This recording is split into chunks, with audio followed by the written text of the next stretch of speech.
ア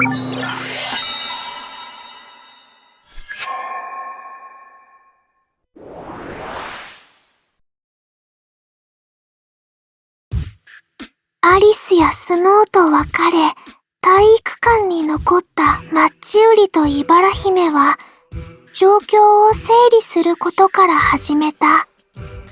暴走すると、ナイトメア化すると。ほう。みんなが暴走したのは、死んだ先生と関係があるのかな。人気者が死んだ悲しみでナイトメアか。なるほど。ありえるかも。じゃあ、人気者が死なないように、二人で頑張ろう。二人じゃない。三人さ。声のした方を振り返れば、そこには、もう一人のマッチウリがいた。やっと合流できたな。もう一人の私。も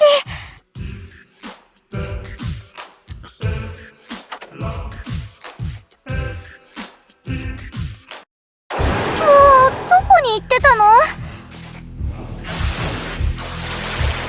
こっちに来てないかと思ってた。お前らが寝てる間に周囲を視察してたんだ。商売には状況把握が必須だろ。盛り上がってるところ悪いんだけど、マッチウリって二人いたの？あれ？知りませんでした？まあ、私はお前の影に徹してたからな。もう眠っていい？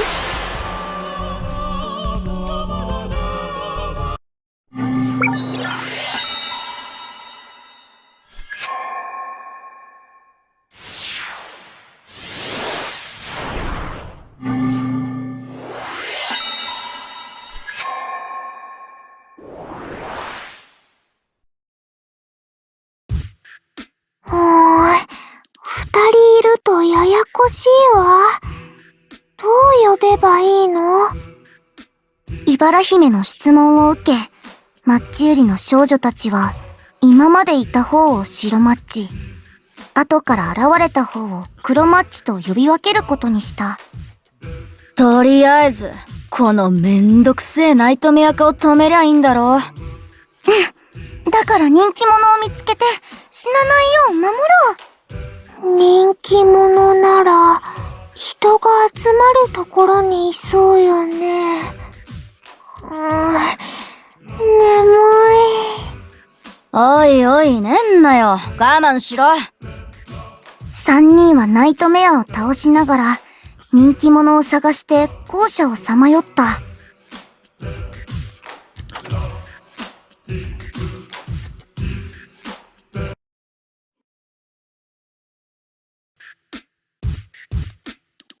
この建物、無駄に広いし、同じような光景が続くし、集まった奴らは同じような服を着てるしで、見分けがつかねえっての。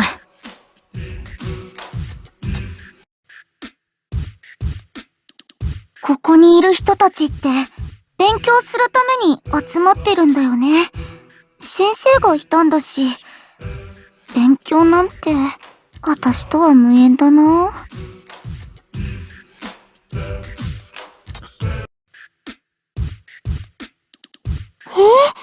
勉強って集まってするものなの？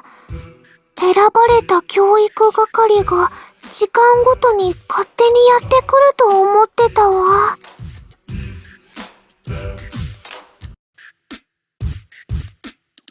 お姫様と庶民はわけが違うんで、その庶民もランクがあってね、学ぶ機会すら与えられない奴らがいるのさ。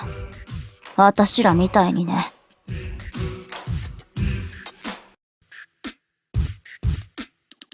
確かに、勉強はさせてもらえなかったけど、計算は得意ですよ。そこは商売上死活問題なので、粗利益と純利益と損益分岐点と、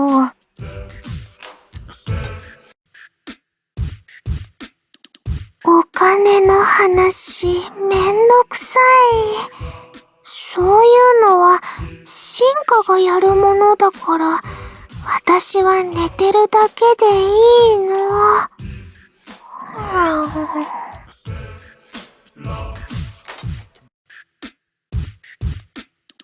ったく、甘やかされた王侯貴族は話になんねえ。あそこ、人が集まってるみたいだぞ。ほら、生徒会室ってところ、なんか言い争ってんな。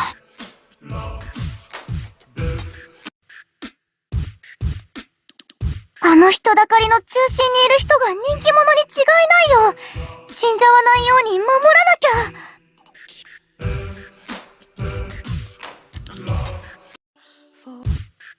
学生たちは生徒会室に集まり、会長を糾弾していた。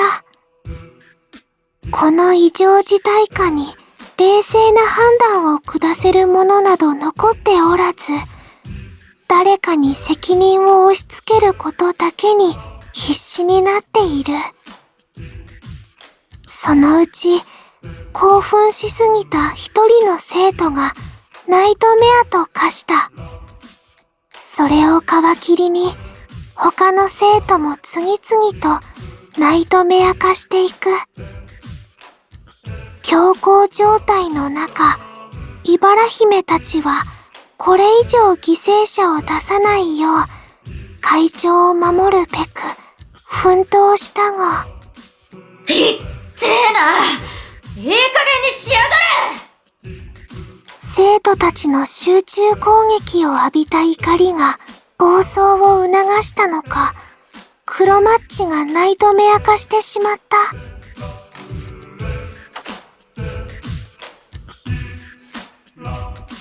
黒マッチ、落ち着いて！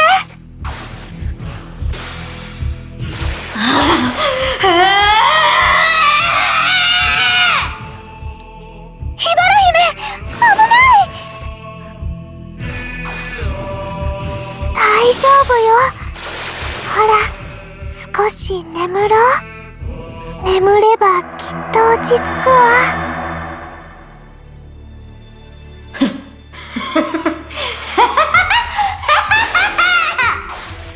これだからお姫様はよ！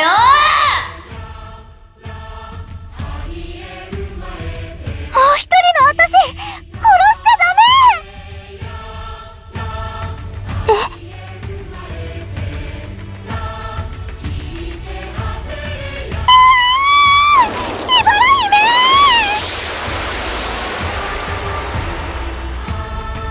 マッチ完売です。